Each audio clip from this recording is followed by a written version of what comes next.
The massive crystal doors of the Galactic Council chamber slammed shut with a thunderous boom. Ambassador Tom Miller stood outside, his fists clenched and jaw tight. Earth's fifth attempt to join the Galactic Council had just been rejected, again. Inside his pocket, he crushed the formal rejection notice. The reasons were always the same: too aggressive, too unpredictable, too dangerous. The alien races feared humanity's rapid technological growth and their ability to adapt to any situation. "They'll regret this," Tom muttered as he walked back to the Earth Embassy on Star Station Alpha.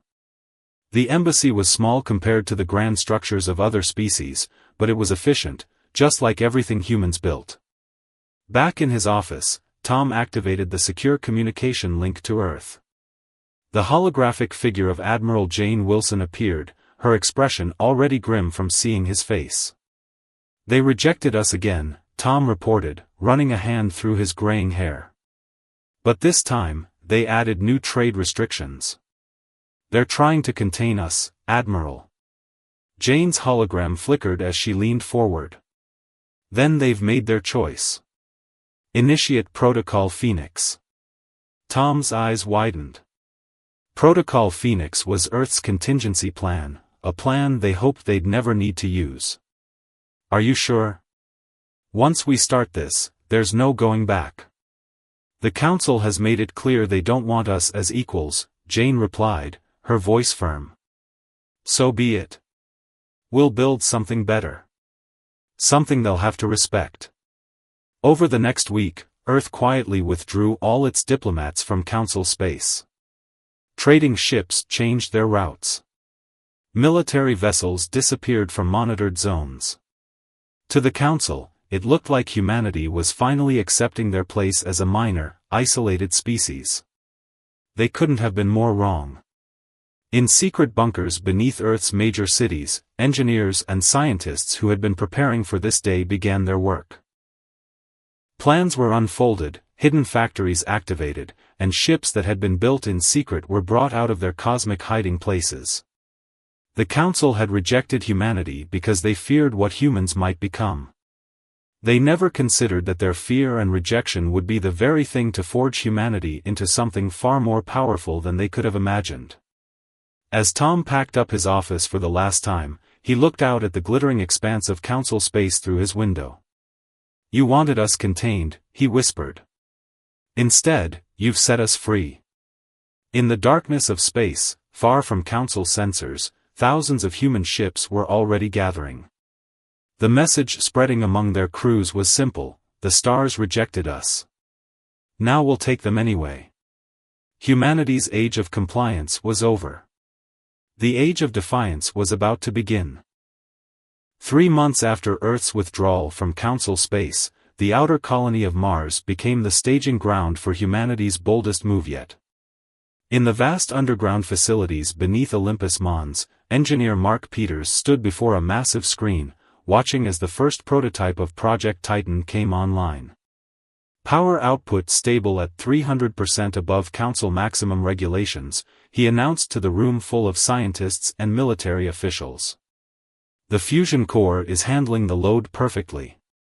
Admiral Wilson, who had flown in from Earth specifically for this test, allowed herself a small smile. The Council had always restricted human technology, claiming their regulations were for safety. In reality, they were chains that humanity had just broken. "How long until we can outfit the entire fleet?" she asked, studying the complex energy readings on the screen. 6 months, Mark replied, his fingers dancing across the holographic controls. "We've already modified the production facilities on Titan and Europa. Once we start, there's nothing the Council can do to stop us." The new engines weren't just powerful, they were revolutionary. They would allow human ships to travel faster and farther than anything the Council had permitted. But more importantly, they were completely untraceable by conventional Council sensors. In another part of the solar system, on a hidden station orbiting Jupiter, Commander Lisa Reed was overseeing a different kind of preparation. Hundreds of young officers were training on advanced combat simulators, learning to use weapons and tactics that had been forbidden under Council restrictions. Again, she ordered as a team failed their simulation. The Council thinks we're predictable. That's going to be their biggest mistake. We need to be anything but.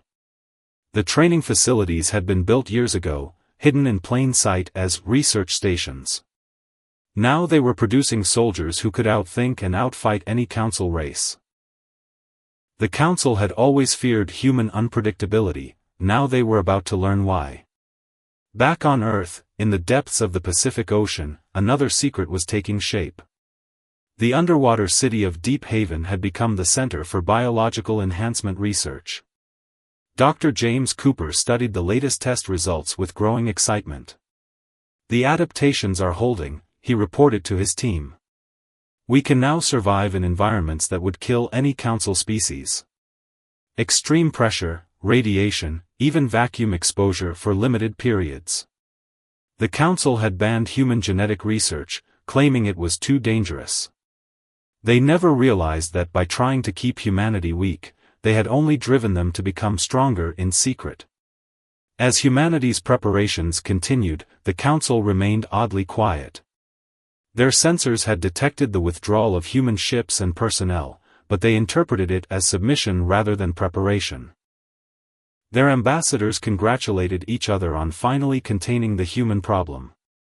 In his new office on Titan, Tom Miller received regular updates from all these projects.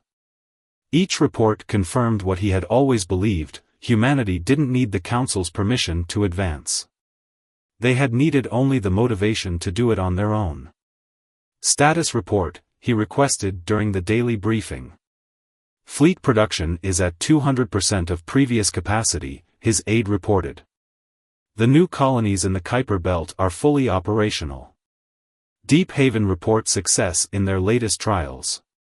The Council still shows no sign of detecting our activities. Tom nodded, looking at the massive holographic display showing human activity throughout the solar system.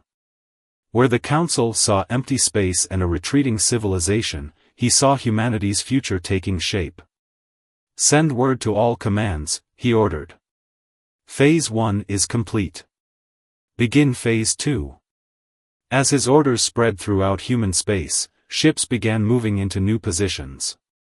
Supplies were distributed. Combat teams took up strategic posts. The Council had wanted humanity to stay in their corner of the galaxy. They were about to learn that corners could become launching pads. 1 year after their withdrawal from Council space, humanity made their first dramatic move. The target, the Arcturus Trading Hub, a massive space station where dozens of alien species conducted business under Council supervision. Captain Robert Blake sat in the command chair of the EFS Defiant, watching as his fleet of 30 ships dropped out of stealth mode around the hub. The new cloaking technology, developed in secret during their isolation, had worked perfectly. Not a single Council sensor had detected their approach. Open a channel to the station, he ordered, his voice calm despite the historic moment. Let's show them what humanity has become. The alien station master's image appeared on the main screen, his 4 eyes widening in shock at the sight of human warships. These weren't the primitive vessels the Council had forced humanity to use, these were sleek, advanced ships that radiated power. This is now a free trade zone, Robert announced, his message broadcasting across the entire hub. The Council's trade restrictions and tariffs no longer apply here. Any species wishing to trade directly with humanity is welcome to do so. The reaction was immediate. Council security ships scrambled to respond, but they were outdated and outgunned. The human fleet didn't fire a single shot, they didn't need to. Their presence alone was enough to make the Council forces stand down. In the station's bustling marketplace, Dr. Anna White led a team of human traders onto the station. They brought samples of technologies that the Council had banned from trade: medical advances, terraforming equipment, and defensive systems. These are all available for purchase, she announced to the gathering crowd of alien merchants. No Council restrictions. No artificial scarcity. Fair prices for all. Word spread quickly through Council space. Humanity hadn't just broken free from their restrictions, they were actively dismantling the Council's carefully controlled trade monopolies.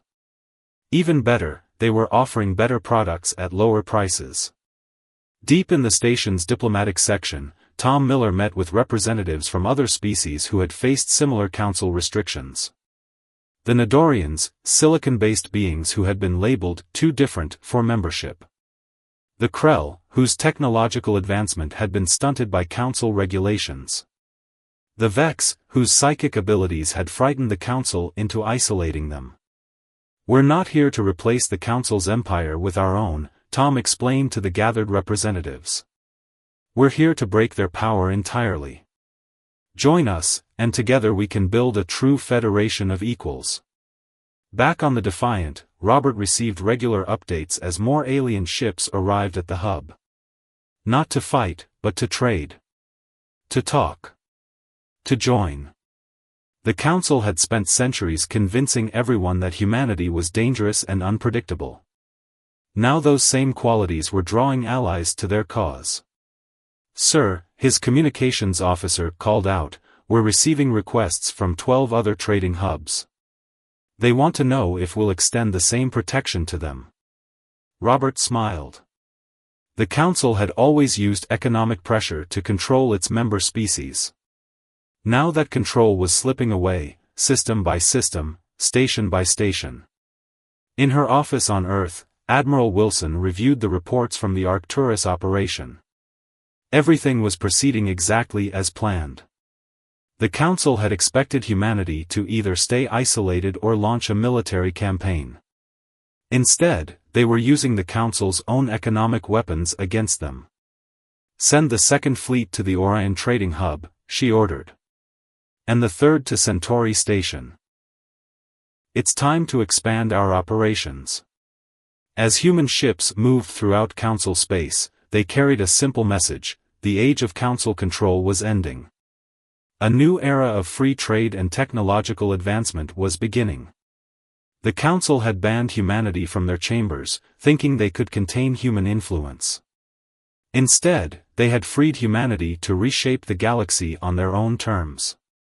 The Grand Council chamber erupted in chaos. Emergency alarms flashed as reports poured in from across Council space. In just 3 months, humanity had established control over 20 major trading hubs, and their influence was spreading rapidly. High Counselor Rex pounded his ceremonial staff against the crystal floor, demanding order. "How did we not see this coming?" he roared at the assembled Council members. They were supposed to be contained. The Council's head of intelligence, Director Val, stepped forward, his scaled skin pale with worry. "They didn't just hide their preparations," he reported. "They built an entirely secret economy and infrastructure while maintaining a facade of compliance. We watched their visible ships and missed their invisible ones." In response to the crisis, the Council launched what they thought would be a crushing blow. They announced a complete embargo against human worlds and any species that traded with them. It was a tactic that had brought rebellious species to their knees before. But humanity had anticipated this move. On the bridge of the EFS Liberty, Admiral Wilson watched as Council enforcement ships approached one of their new free trade zones near the Orion Nebula. "Let them come," she ordered. "Show them why their old tactics don't work anymore." The Council ships emerged from faster-than-light travel, weapons charged, only to find themselves surrounded by a fleet of advanced human vessels that seemed to materialize from nowhere. But it wasn't just human ships. Vessels from the Nidorians, Krell, and other allied species formed a defensive wall. "Council vessels," Admiral Wilson broadcast, "you are entering free space. Your embargo has no power here. You can either join the new Free Trade Alliance or return to Council space. The choice is yours." The Council fleet retreated, their commanders unwilling to test humanity's new military capabilities. It was the first of many such confrontations, and each time, the Council forces withdrew. Meanwhile, in a secure facility on Mars, Dr. James Cooper made a breakthrough that would change the balance of power forever. His team had finally cracked the secret of the Council's most closely guarded technology, their faster-than-light communication system. "We've not only replicated it," he explained to Tom Miller during an encrypted briefing. "We've improved it. Our version is faster and more secure than anything the Council has." Tom immediately recognized the significance. The Council maintained control partly through their monopoly on instant interstellar communication. Everyone else had to rely on courier ships or inferior systems. That advantage was now gone. Within weeks, human engineers began distributing the new communication technology to their allies. Species that had been dependent on Council systems suddenly had a better alternative. The Council tried to respond by offering concessions to their member species, lower tariffs, fewer restrictions, more representation. But it was too late.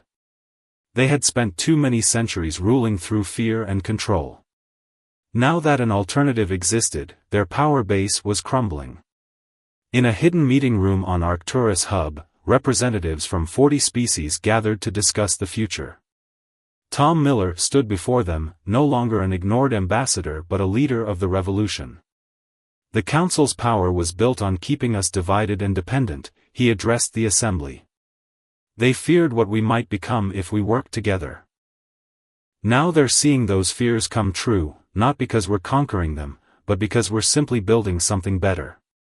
The Council had always warned that humanity's ambition and innovation would disrupt the galactic order. They had been right, but not in the way they expected. Instead of violent conquest, humanity was leading a peaceful economic and technological revolution. As the Assembly voted to formalize their new alliance, a message was sent to the Council: their monopoly on power was over.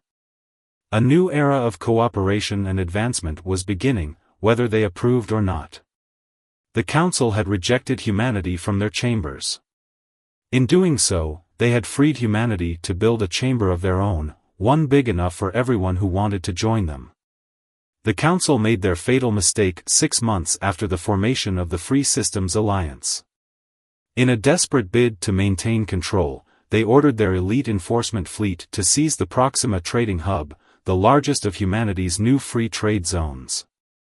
What they didn't know was that humanity had been waiting for this moment.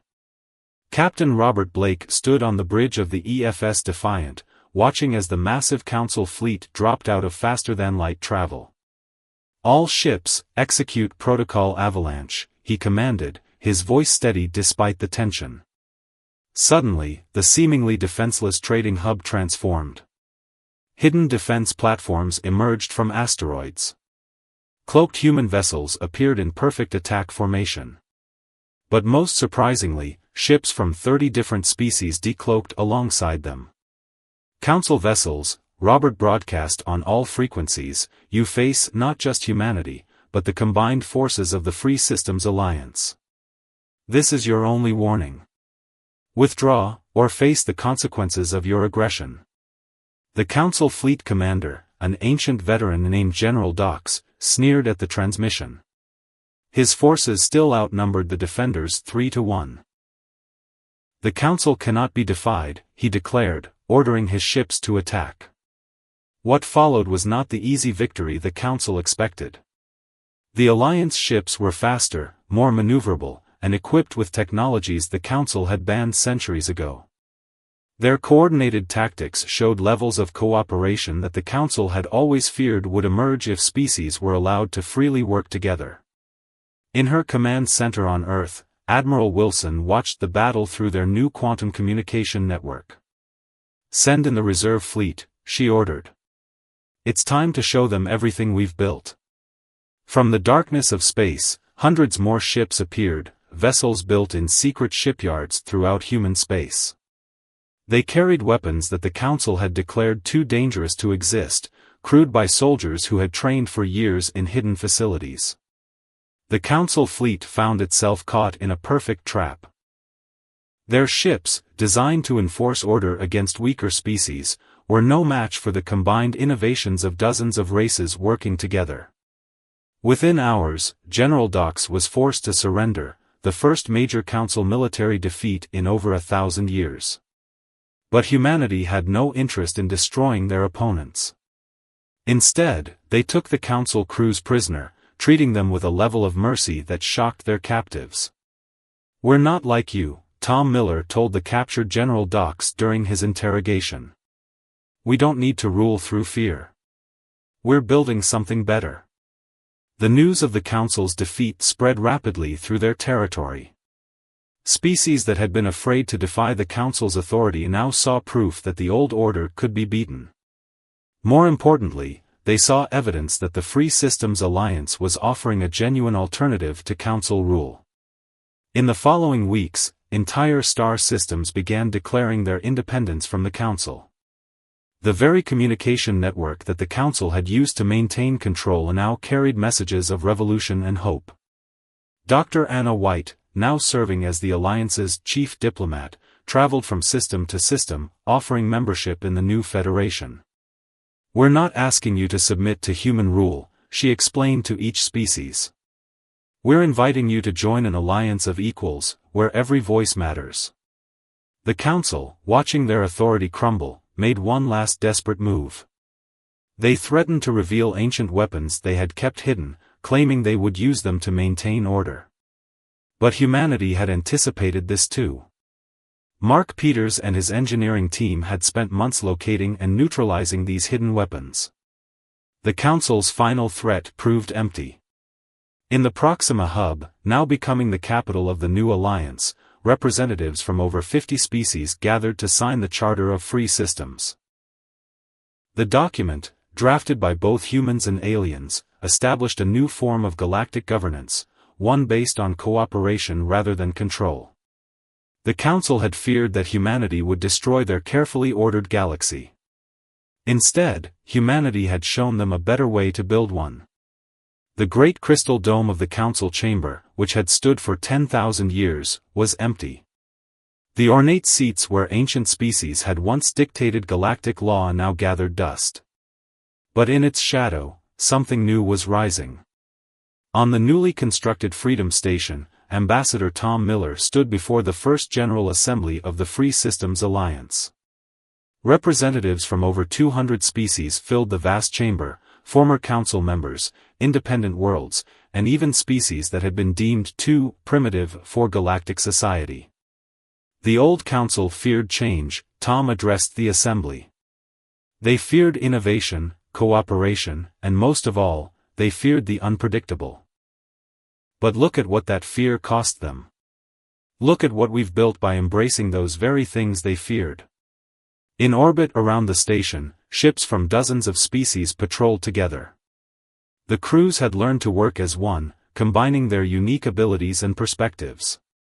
Captain Robert Blake, now fleet commander, watched from the bridge of his new flagship as vessels that would have once fought each other now flew in perfect formation. But not everything was peaceful. The rapid collapse of Council authority had left power vacuums in distant sectors. Criminal organizations and ambitious warlords were trying to carve out their own territories.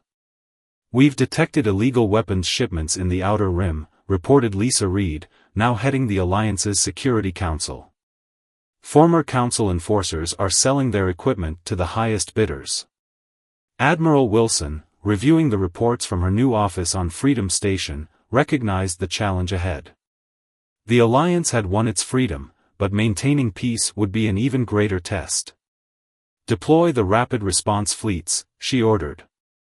"But remember our principles. We're not here to conquer or control.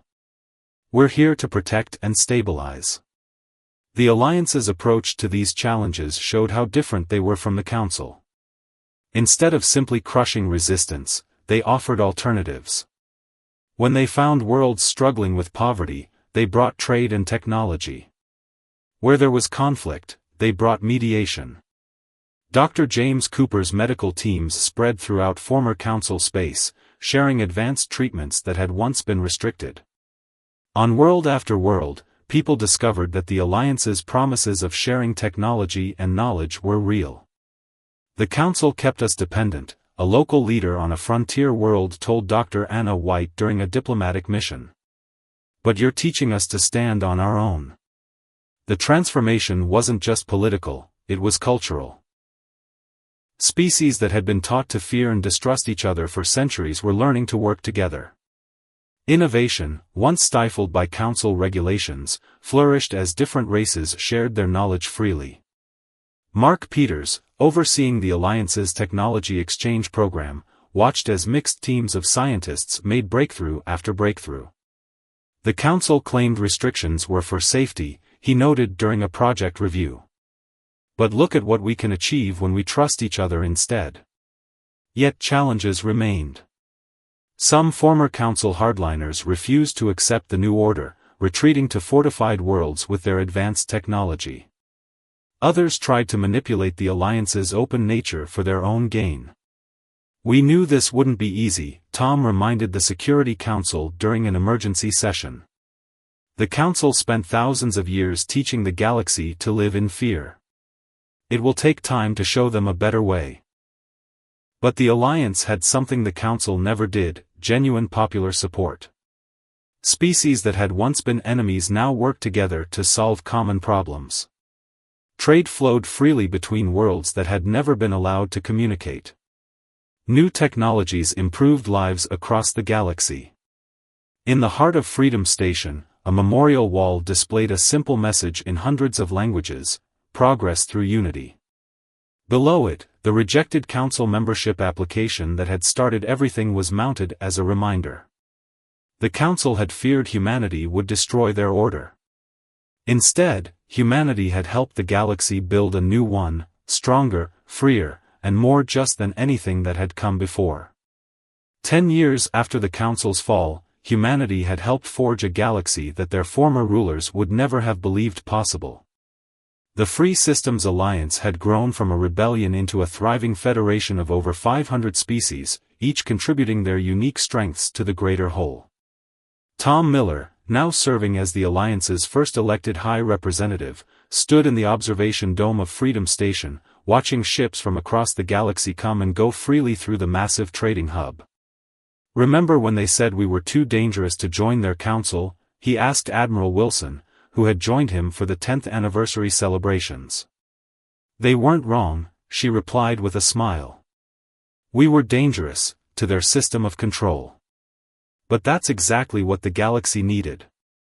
Below them, in the station's vast Grand Plaza, representatives from hundreds of worlds gathered for the Alliance Day festivities. Species that the Council had once classified as enemies now worked together, traded together, and built together. The Council's enforced peace had been replaced by genuine cooperation. Captain Robert Blake, his ship now serving as a training vessel for mixed-species crews, brought his latest class of cadets to tour the station. Among them were former Council species learning alongside races that had once been deemed unworthy of space travel. "The Council taught us that our differences made us dangerous to each other," he told his students. "The Alliance proved that our differences make us stronger together." In the Advanced Research Center nearby, Dr. James Cooper led a team of scientists from 30 different species. They had just made a breakthrough in faster-than-light technology that the Council had claimed was impossible. The Council's greatest mistake, he explained during the project's presentation, was thinking that control meant progress. They never understood that true progress comes from freedom, the freedom to question, to explore, to fail, and to try again. The Alliance faced its share of challenges. Not every species adapted easily to the new order. Some worlds, particularly those that had held privilege under the Council, resisted change. But the Alliance's strength lay in how it handled these challenges. Dr. Anna White, heading the Alliance's Reconciliation Commission, worked tirelessly to integrate even former Council hardliners into the new system. "We don't need everyone to agree with us," she often said. "We just need them to see that cooperation works better than control." Mark Peters, whose engineering innovations had helped spark the revolution, now devoted himself to sharing technology with developing worlds. The Council kept advanced technology for themselves, he explained to a group of young engineers. "We prove our strength by sharing it. The old council chamber had been preserved as a museum, a reminder of how the galaxy had once been governed. But next to it stood the Alliance Assembly, where every member species had a voice, where decisions were made through consensus rather than control. Lisa Reed, commanding the Alliance's peacekeeping forces, had transformed the old Council enforcement fleet into something new. Their ships now carried aid workers and educators alongside their defensive capabilities. They protected freedom rather than enforcing restrictions. 10 years ago, Tom addressed the anniversary gathering. Humanity stood alone, rejected by those who claimed to lead the galaxy. Today, we stand together with hundreds of species, not as rulers or subjects, but as equals. We prove that the thing the Council feared most, our unpredictability, our drive to innovate, our desire to connect, were exactly what the galaxy needed. As he spoke, news arrived from the Outer Rim. The last holdout of Council loyalists had finally requested membership in the Alliance. Not because they were conquered or coerced, but because they had seen a decade of proof that the new way worked better than the old. The Council had banned humanity from their chambers because they feared what humans might become. In doing so, they had freed humanity to become something greater than the Council could have imagined, not conquerors or rulers, but architects of a freer, more united galaxy. In the end, humanity's greatest victory hadn't been defeating the Council. It had been showing the galaxy a better way to live among the stars.